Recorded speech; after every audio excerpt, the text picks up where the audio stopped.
Assalamualaikum warahmatullahi wabarakatuh. Bismillah, alhamdulillah, wassalatu wassalamu ala rasulillah wa ala alihi wa sahbihi wa mawalah. La hawla wa la quwwata illa billah, amma ba'du.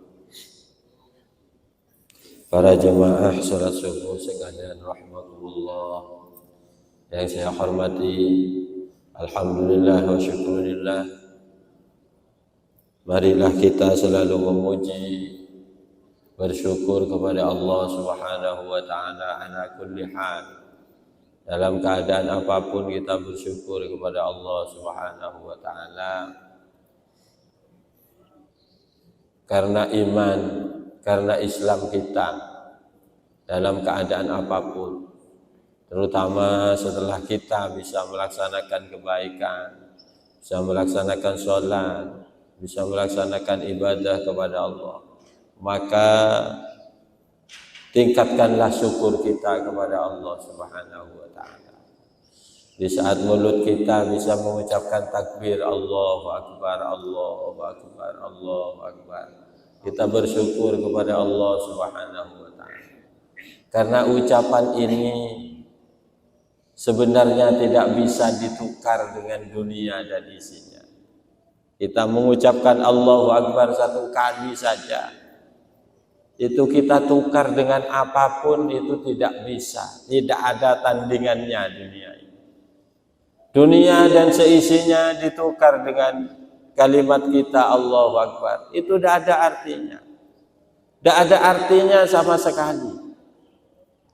Oleh karena itu di saat kita bisa mengucapkan Allahu Akbar, maka kita bersyukur kepada Allah Subhanahu wa ta'ala.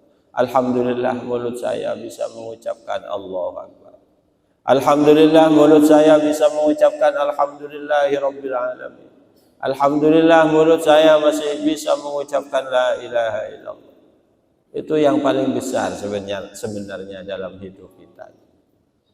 Nikmat besar itu ada di situ. Sebaik apapun orang, sudah orangnya luar biasa, misalnya sosialnya tinggi kepada manusia, hartanya digunakan untuk kebaikan, hartanya digunakan untuk membantu orang. Ada bangun masjid dia nyumbang, orang sakit dia nyumbang, bukorok masakin dia sumbangkan, jiwanya juga penolong, tapi tidak bisa mengucapkan Allahu Akbar. Apalah artinya itu? Semuanya sia-sia. Kalau mulut kita tak bisa mengucapkan Allahu Akbar, tidak bisa mengucapkan La ilaha illallah, betapa besar kalimat ini. Sebaliknya sejelek apapun orang ini, sejahat apapun orang ini, tapi mengakui Allahu Akbar, mengakui bahwa Allah yang Maha Besar, mengakui La ilaha illallah, dia masih punya harapan untuk masuk surganya Allah Subhanahu wa ta'ala. Punya harapan untuk mendapatkan kenikmatan kelak di akhirat di hadapan Allah Subhanahu wa ta'ala. Sebab apa? Kalau kita baik, tidak ada tandingannya kebaikannya, tapi mulut ini tidak mengakui Allahu Akbar, mulut ini tak mengakui La ilaha illallah, apa artinya? Maka amaluhu haba'an mansura, amalnya sia-sia, bagaikan debu yang berterbangan. Loh, kok bisa begitu? Lantas kemana kebaikan orang-orang yang tidak bisa mengucapkan La ilaha illallah itu? Ya haba'an mansura, tidak ada artinya. Sejahat apapun orang ini, kalau bisa mengucapkan La ilaha illallah, mengakui La ilaha illallah, mengakui Allahu Akbar, sudah apa pejahatin orang ini kan? Jahatnya sudah kelas kakap luar biasa. Semua orang disakiti oleh dia misalnya, tapi mengakui Allahu Akbar, ada harapan kan di hadapan Allah Subhanahu wa ta'ala. Kenapa orang yang seperti ini masih punya harapan ke surga? Orang yang baik tapi tidak mengucapkan Allahu Akbar, tidak mengucapkan La ilaha illallah, tak punya harapan di surga, tak punya harapan untuk masuk surga. Kemana? amal baik. Orang ini yang paling besar dosanya, yang paling tidak bisa diampuni dosanya, itu hanyalah orang yang tidak mengakui ketuhanan Allah. Ini yang paling besar, tidak ada sebesar itu. Dosa itu tidak ada. Iyantahu yufar lahu ma qad salaf. Ya. Innallaha la yaghfiru ayyushraka bihi wa yaghfiru ma duna dzalika. Itu katanya Allah Subhanahu. Iyantahu yufar lahu ma qad salaf. Kalau kamu berhenti dari kekufuranmu, cukup dengan mengucapkan la ilaha illallah, yufar lahum ma qad salaf. Dosa-dosamu habis semuanya karena kalimat la ilaha illallah. Tidak ada dosa ini karena kalimat la ilaha illallah. Innallaha la yaghfiru ayyushraka bihi wa yaghfiru ma duna dzalik. Allah Ta'ala tak bisa mengampuni kesyirikan, dan Allah Ta'ala akan mengampuni dosa-dosa selain kesyirikan. Dosa apa? Dosa apapun akan diampuni oleh Allah selain dosa syirik. Kenapa orang yang tidak mengakui Allah itu kebaikannya hilang sia-sia begitu saja? Kenapa? Karena dia tidak mengakui ketuhanan. Dia tidak mengakui bahwa nyawanya mendapatkan nyawa dari Allah Subhanahu wa ta'ala. Dia tidak mengakui hidupmu dari Allah. Dia tidak mengakui hartamu datang dari Allah. Coba kamu dapat dari mana harta itu? Ini hasil jerih payah saya. Katanya mereka yang tidak mengakui Allah. Atau mengakui ini berkat Tuhan saya. Saya mendapat harta ini berkat Tuhan saya misalnya. Sementara dia tidak bertuhan kepada Allah. Bagaimana murkanya Allah ini? Wong nyawanya Allah yang ngasih, hartanya Allah yang ngasih, sehatnya Allah yang ngasih. Semuanya Allah, tapi dia tidak mengakui. Lantas ini digunakan kebaikan. Apalah artinya itu digunakan kebaikan kalau tidak mengakui bahwa yang memberi kebaikan ini adalah Allah Subhanahu wa ta'ala. Coba sekarang orang yang jelek-jelek itu, orang-orang yang jahat, pasti dia masih mengakui semoga kesalahan saya ini diampuni oleh Allah. Saya ini kok jahat begini, mudah-mudahan Allah mengampuni saya. Pasti ada kata-kata kecil di dalam hatinya. Aduh, saya ini kerjaannya begini terus. Coba tanya ya orang yang jahat itu, bagaimana nanti kalau kamu mati? Ya saya hanya berharap Allah mengampuni saya. Kan begitu kan? Masih ada kalimat Allah di dalam hatinya. Tuhan alam semesta ini, Tuhan yang beri segala-galanya. Tetapi mereka yang tidak seperti itu, ini bangga dengan kebaikannya sementara tidak mengakui siapa yang memberi kebaikan. Oleh karena itu mari kita bersyukur dengan kita bisa mengucapkan Allahu Akbar, dengan kita mengucapkan la ilaha illallah. Jangan ditutup hati kita ini oleh nafsu kita sendiri. Kalimat Allahu Akbar seakan-akan tidak ada artinya bagi kita. Kalimat Alhamdulillah seakan-akan tidak ada artinya bagi kita. Tidak ada artinya. Mulut kita, hati kita tak bersyukur di saat mengucapkan Allahu Akbar. Hati kita tak bersyukur di saat mengucapkan Alhamdulillah, di saat mengucapkan La ilaha illallah. Alhamdulillah, kita ini oleh Allah memang diajari untuk kita itu bahagia dunia akhirat. Tapi bagaimana mencari kebahagiaan ini dengan cara yang menjadi ridhonya Allah Subhanahu wa ta'ala. Mencari bahagia bukan mencari kebahagiaan dengan nafsu kita. Jangan ya. Jangan. Allah mengajarkan kita itu ya Rabbana atina fid dunya hasanah. Ya Allah berilah saya ini hasanah. Ya hasanah yang mendapatkan kebaikan, bukan mendapatkan wanita yang bernama Hasanah ini ya. Rabbana atina fid dunya hasanah, ya Allah berilah saya kehidupan yang hasanah di dunia ini. Wa fil akhirati hasanah, saya juga beri kehidupan yang hasanah di akhirat nanti. Wa qina adzabannar, jauhkan saya ya Allah dari api neraka. Allah memang memberi. Jangan sampai kita lupa karena ingin akhirat kemudian kita melupakan dunia ini. Jangan. Allah saja memerintahkan kita itu Rabbana atina fid dunya hasanah kan. Semoga dunia kita ini baik, akhirat kita juga baik. Hanya jangan kita cari hasanah dunia ini dengan nafsu dan kerakusan kita. Dengan nafsu dan kerakusan kita. Rabbana atina fid dunya hasanah, cari hasanah di dunia ini dengan jalan yang diridhoi oleh Allah. Jangan melalui kerakusan hati kita. Hilangkan semua kerakusan. Kita berangkat mencari dunia. Sesuap nasi yang dimakan oleh istri kita dan anak-anak kita adalah merupakan pahala bagi suami yang bekerja. Jadi bekerjanya kita untuk memberi makan anak dan istri. Setiap nasi yang masuk ke mulut istri dan anak kita itu pahala besar bagi suaminya. Oleh karena itu kita mencari dunia dengan cara yang halal, dengan cara yang baik, untuk diberikan kepada anak dan istri. Anak dan istri kita akan kita bawa menuju surganya Allah Subhanahu wa ta'ala. Jangan kita beri anak dan istri kita itu dengan sesuatu yang mengantar mereka menuju nerakanya Allah Subhanahu. Bagaimana seorang suami membawa anak dan istrinya ke surga?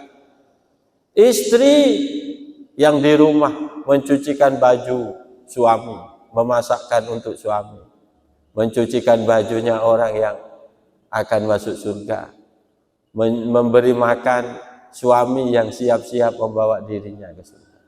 Jadi si suami melayani istri yang calon penghuni surga, si istri melayani suami yang calon penghuni surga. Nah ini diciptakan yang seperti ini sehingga menjadi apa?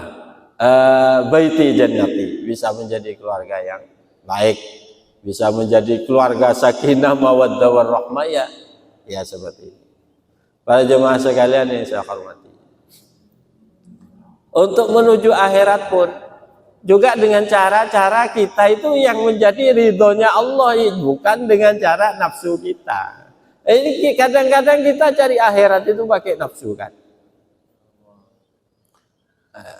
Cari akhirat pakai nafsu itu bagaimana? Ya bicara akhirat tapi bicaranya nafsu. Bicara agama tapi bicaranya nafsu. Bicaranya agama, kesana kemari Pak bicara agama, tapi hatimu penuh dengan nafsu. Penuh dengan nafsu, seakan-akan agamamu saja yang paling benar. Artinya cara kamu beragama yang paling benar. Padahal cara beragama ini berapa banyak yang disebutkan oleh Nabi cara beragama yang benar, yang diistilahkan dengan thariqah fiddin, berjalan di dalam agama ini. Berjalan di dalam agama. Lihat para ulama ini. Ada yang berjalan dengan cara mengajarnya. Itu cara beragama. Ada ulama yang mengajar. Mengajar pun beda-beda. Ada ulama yang mengajar fikih, ada ulama yang mengajar tafsir, ada ulama yang mengajar nahwu. Para imam-imam kita kan beda-beda. Ada ulama nahwu Imam Sibawai. Itu juga menjalani bagaimana cara dirinya beragama kepada Allah. Padahal beliau hanya mengajarkan nahwu kan. Nahwu ini apa? Seakan-akan tak ada urusannya dengan agama. Kalau mubtada dibaca rofa, kalau khobar dibaca rofa, itu kan tidak ada hubungannya, ini haram, ini halal, tidak ada. Tapi menjadi ulama besar, ulama yang diridhoi oleh Allah Subhanahu wa ta'ala karena dia mengajari ilmu bahasa Arab. Kayak ilmu bahasa Indonesia. Kenapa? Karena ilmu bahasa Arab ini nanti yang di sana Al-Quran pakai bahasa Arab, hadis pakai bahasa Arab, tidak bisa mengartikan Al-Quran, tidak bisa mengartikan hadis dengan benar tanpa belajar ilmu nahwu. Maka Imam Sibawai cara beragamanya kepada Allah dengan cara mengajar ilmu nahwu, mengajar mengarang kitab-kitab nahwu yang berkaitan dengan bahasa Arab. Diceritakan, dikisahkan bahwa Imam Sibawayh ini di saat meninggal dunia. Di saat meninggal dunia ini ditanya oleh malaikat, "Man rabbuka wa man nabiyuka?" Imam Sibawayh tidak langsung menjawab itu. Tanya malaikat Munkar Nakir, "Wahai manusia, man rabbuka? Siapa Tuhanmu? Man nabiyuka? Siapa nabimu? Wa ma dinuka? Apa agamamu? Wa ma kiblatuka? Apa kiblatmu?" Ini ditanya ini, Imam Sibawayh itu balik bertanya kepada malaikat itu. Malaikat Munkar Nakir, sebelum saya menjawab pertanyaan Anda, saya ingin bertanya terlebih dahulu. Malaikat Munkar Nakir ditanya akil. Sampai tadi tanyanya man rabbuka, man itu apa? Man itu isim apa? Berlaku apa man ini? Kiring malaikat tak teman ngaji tak kita neng malaikat ini. Loh tanya akil man rabbuka, balik bertanya man. Dia membahas tentang kalimat ini man. Menjadi anak santri man ni ke dati mubtada napa dati khabar. Jadi mubtada apa jadi khabar, rabbuka itu jadi apa? Kok dibaca rabbuka, kok tidak dibaca rabbika, kan bisa begitu. Maka malaikat ini tidak bisa menjawab. Malaikat ini balik kembali kepada Allah Subhanahu wa taala. Ya Allah, ini ada manusia ditanya Marrobuka ini kok balik bertanya kedudukan dari kalimat Marrobuka ini bagaimana? Maka Allah berkata, sudahlah jangan tanya dia. Dia adalah hambaku yang aku cintai. Ini caranya beribadah kan kepada Allah, tapi bukan dengan pakai nafsu. Bukan dengan pakai semangat yang keluar dari nafsu kita. Bukan. Imam Sibawayh ini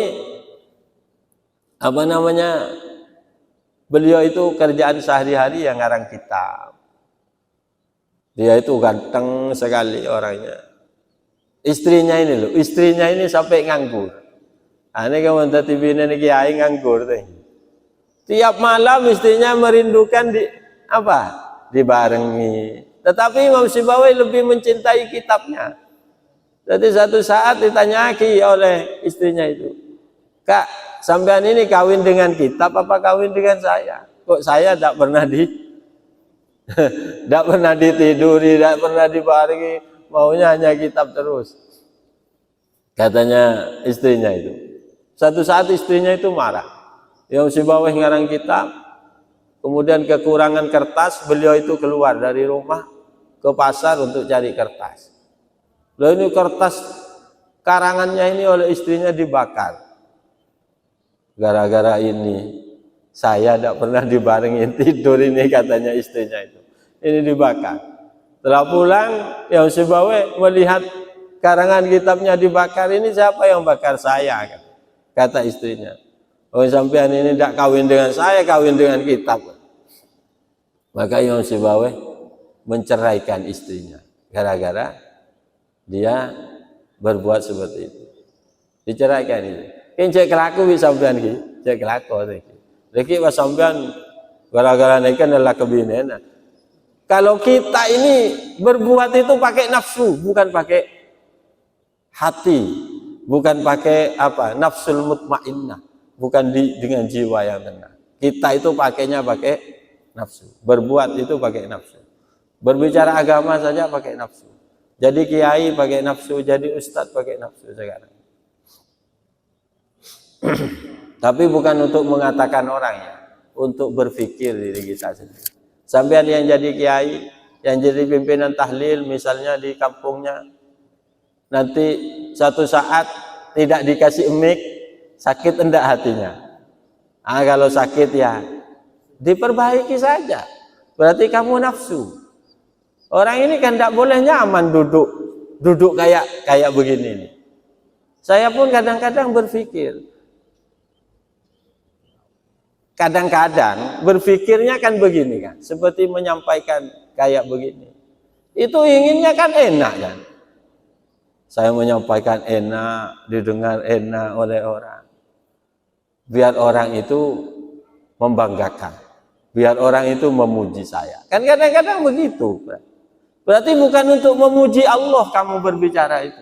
Tapi agar orang lain memuji dirimu sendiri. Lah itulah yang ada penyakitnya orang-orang yang berbicara. Kalau kita tidak pandai seperti itu, ya kita itu akan terjerumus ke dalam nafsu kita tidak akan sampai kepada Allah Subhanahu wa taala. Tetapi walaupun demikian, karena ada iman dan Islam kita, maka Allah masih menyelamatkan kita lewat iman dan Islam. Oleh karena itu kembali kepada yang tadi, bersyukurlah kita di saat kita bisa berbuat baik. Para jemaah sekalian yang saya hormati, untuk yang terakhir, bacaan takbir ini, bacaan Allahu Akbar ya. Ini nanti akan berakhir setelah sholat asar. Setelah sholat asar, karena sekarang sudah hari ketiga dari ayyam tasyrik, ya, maka setelah sholat asar nanti itu sudah berakhir kalimat Allahu Akbar itu sudah berakhir. Dan ini dibacanya akibas sholat. Dibaca setiap kita selesai sholat 5 waktu. Jadi misalnya kita sholat sendiri di rumah, nanti duhurnya kita setelahnya sholat ya baca takbir Allahu Akbar, itu sunnah. Walaupun kita sholat sendiri. Ya kalau wirid, jadi wiridnya wiridan, jangan astagfirullah dulu. Allahu Akbar.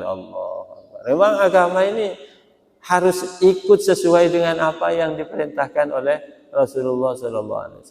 Misalnya kita saking husuknya, takbiran terus, bulaku atakbiran, Allahu Akbar, ngompong telasen makin tore atakbiran, misalnya itu haram dan berdosa. Lah nek kesampo dadi masalah itu yang kayak gini, itu bid'ah, kan nek jangan orang bid'ah. Ya masalahnya ya begini nih masalahnya.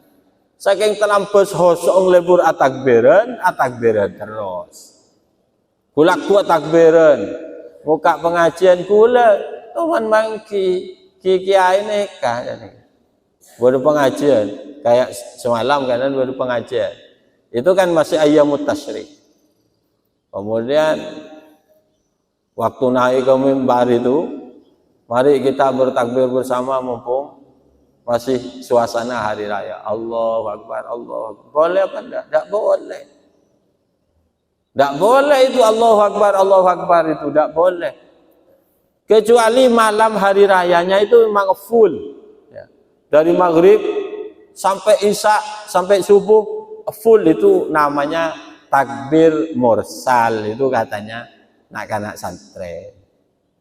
Setelah hari raya, misalnya setelah sholat Id, kemudian bertakbir Allahu Akbar, itu sudah tidak boleh, itu haram.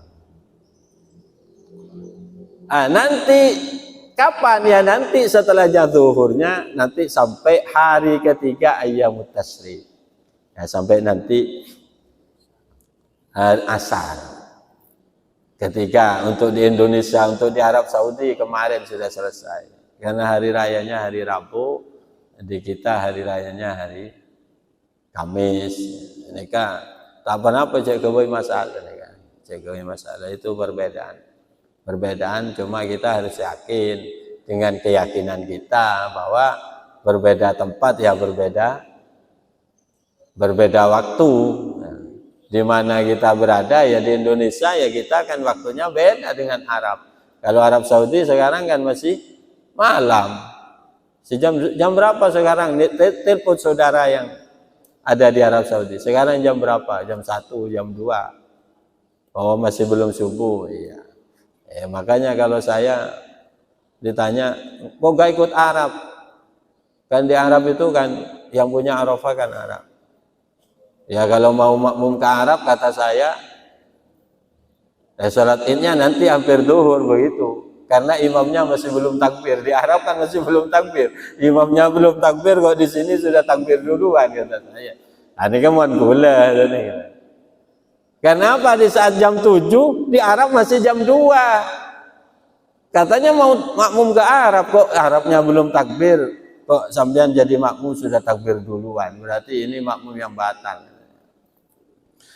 Karena apa? Karena tempat di mana tempat itu berbeda.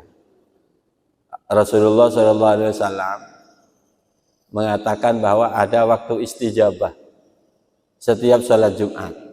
Ini saya contohkan untuk menjawab perbedaan. Di hari Jumat itu ada waktu istijabah. Kapan? Indal julusul imam bainal khutbatain. Di saat imamnya duduk di antara dua khutbah, itu waktu istijabah berdoa. Ini sama apa enggak waktunya? Ya sudah pasti tidak sama, karena yang sholat di Masjid Agung dengan Raudhah itu imamnya kan tidak saling telepon, nanti duduknya jam sekian ya biar tepat waktu. Ya enggak, yang sholat di Masjid Agung ya waktu istijabahnya ya waktu imam duduk itu. Jam berapa? Ya sudah ya jam itu. Yang sholat di Masjid Raudhah, kapan waktu istijabahnya? Ya waktu imamnya duduk nanti di bainal khutbatain ini di masjid sana. Jadi setiap tempat itu punya waktu istijabah yang berbeda-beda, yang jelas waktunya bersamaan dengan duduknya imam di antara sama dengan ini.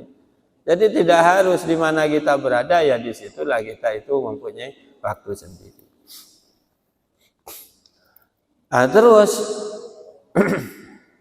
apa namanya bertakbir itu ya memang kita senang. Oh baca takbir saja jadi haram. Ada yang tanya begitu. Iya, beribadah itu harus disesuaikan dengan perintah. Sama dengan puasa sekarang kan haram kan. Puasa sampean yang puasa hari ini segera membatalkan puasanya. Kenapa? Karena haram puasa di hari ini. Hari raya tanggal 10, 11, 12, 13 ini haram berpuasa. Oh, misalnya saking husuknya, oh saya harus puasa terus. Haram, ini namanya ibadah yang haram. At-ta'ati bil ibadatil fasidah itu hukumnya haram. Mengerjakan ibadah tak sesuai dengan aturan itu haram. Ini yang ada aturannya. Yang tidak ada aturannya nanti beda lagi. Ya. Tahlil itu diatur begitu, ya itu tahlil tidak ada larangan, tidak ada perintah. Maka mengerjakan sesuatu yang tidak dilarang dan tidak diperintah itu al-aslu al-ibahah, maka hukumnya boleh. Dan nanti sesuai hukum yang boleh ini diisi dengan kebaikan maka menjadi baik, diisi dengan haram maka menjadi haram. Itu ada penjelasannya masing-masing. Sampian jangan berkomentar kalau tidak tahu. Bahasa repot mangkene ka nang Facebook, nang WA nih, situ kudu naro komentar. Saya komentarin ulama. Letak nih kadang-kadang kulitnya bingung. Ada apa kadi penteran di ulama? Ada secak ngocak orang ngaji di mana, ajar neng di mana, jangan. Ternyata tak tahu man ngaji. Kiki ngeding dan nih. Oh masaro aneka komentar nih ka full. Maka fasalu ahla dzikri in kuntum la ta'lamun. Tanyakan kepada orang. Salat itu ada haramnya sekalipun sampean husuk. Tapi kalau pada waktu-waktu yang haram maka haram salat. Kapan salat sunat ba'da subuh? Mulai secek hosong, tak buambu mulai malam masa apa jang sunat. Ambu pajang sopu, mari sopu sunat boleh. Haram nikah. Kenapa? Karena ada di tempat yang bukan waktunya.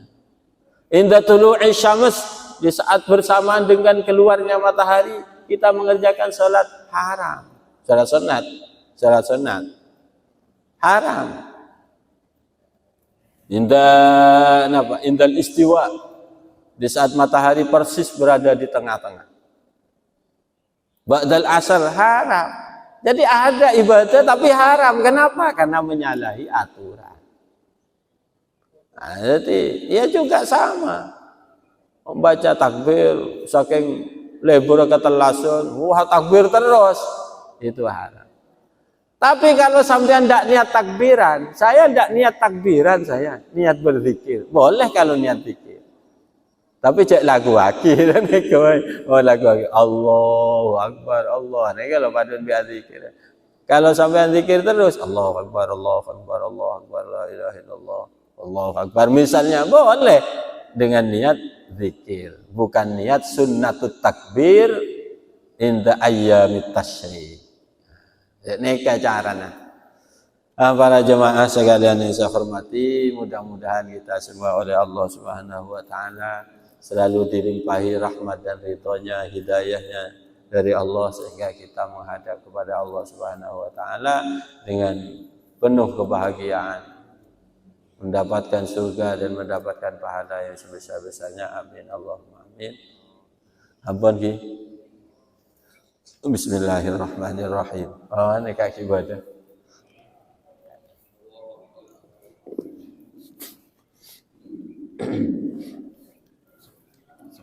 Okay.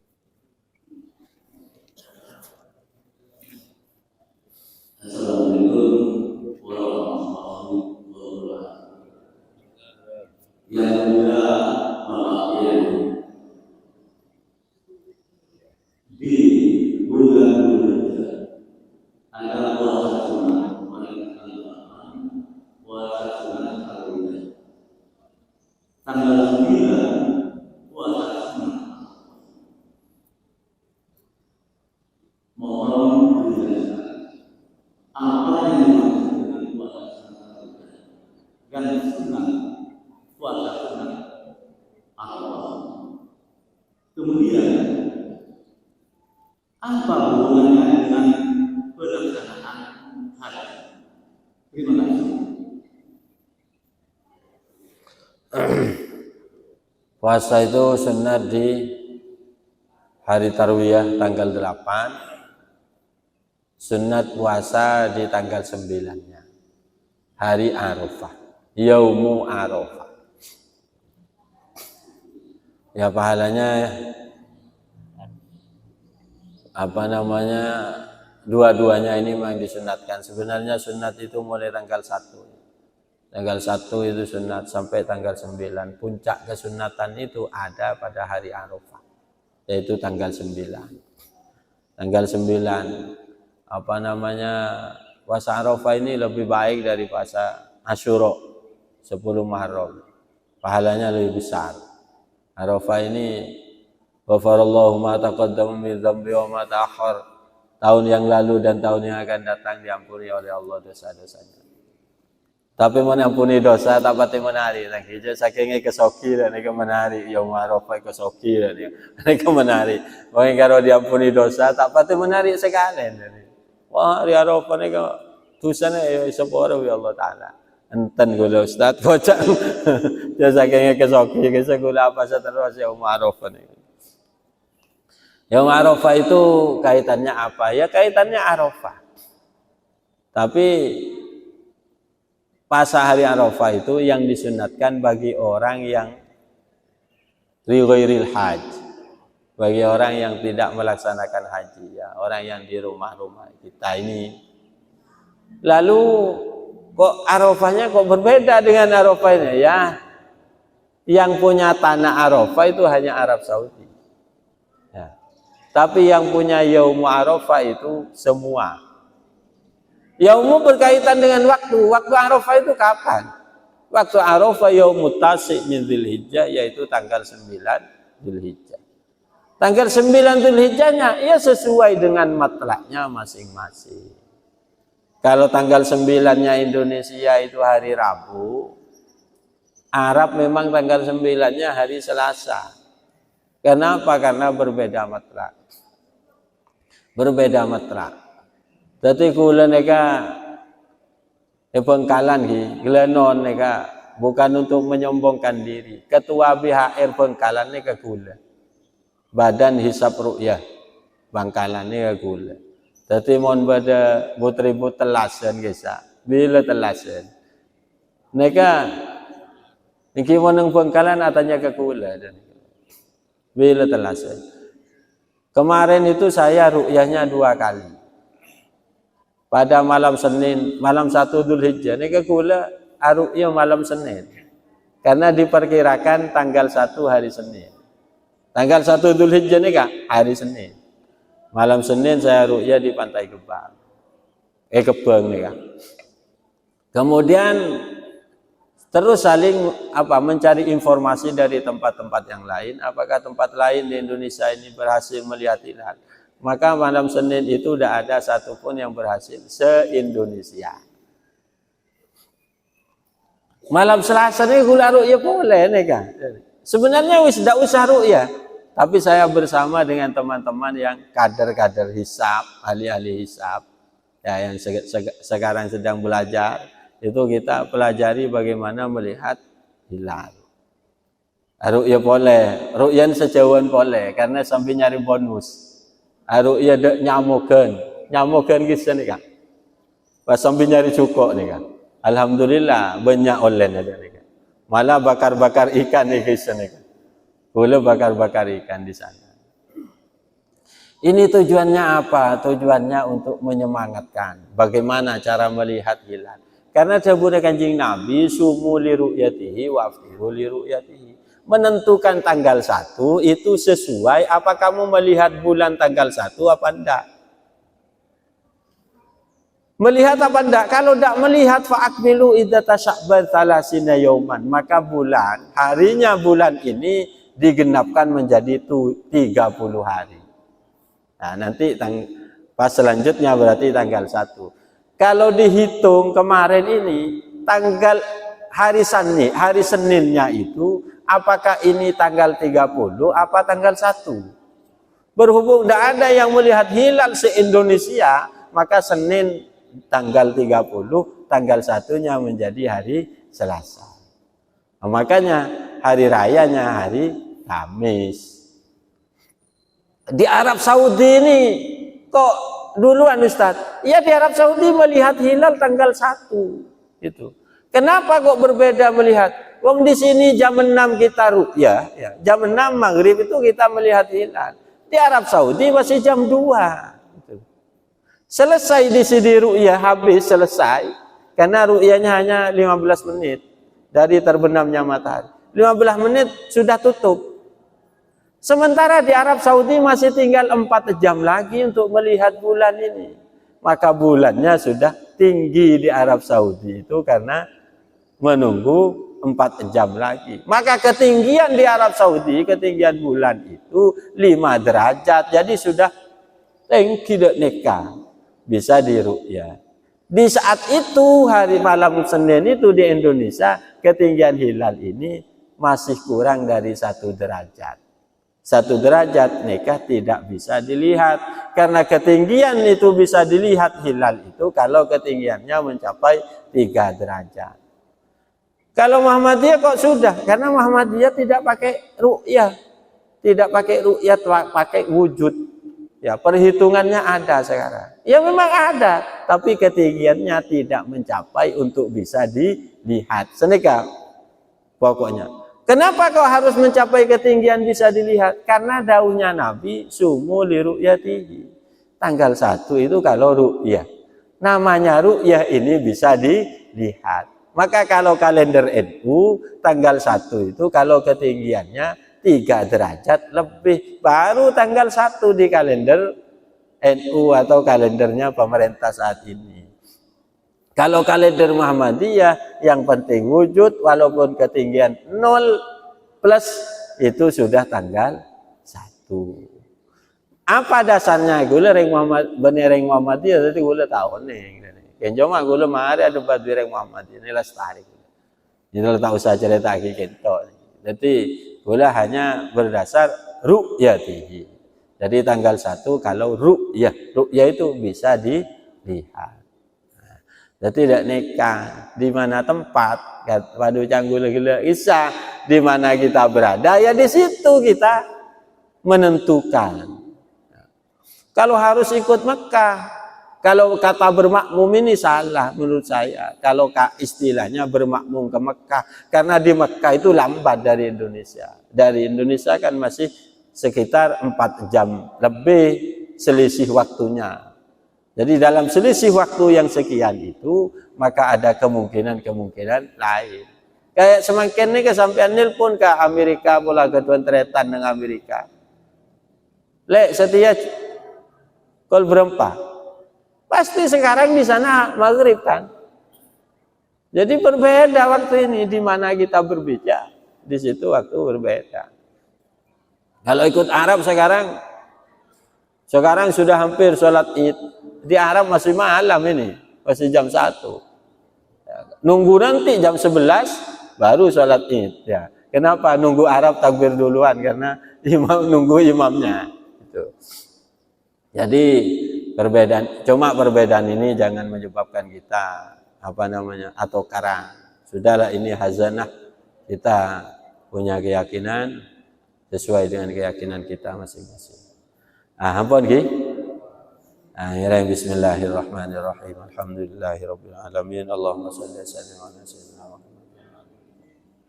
Rabbana atina min ladunka rahmah wa sallallahu ala sayyidina Muhammadin wa alihi wasallam. Alhamdulillahirabbil alamin. Dari kami kurang lebihnya mohon maaf. Akhiran hadanallahu iyyakum ajma'in. Wassalamualaikum warahmatullahi wabarakatuh.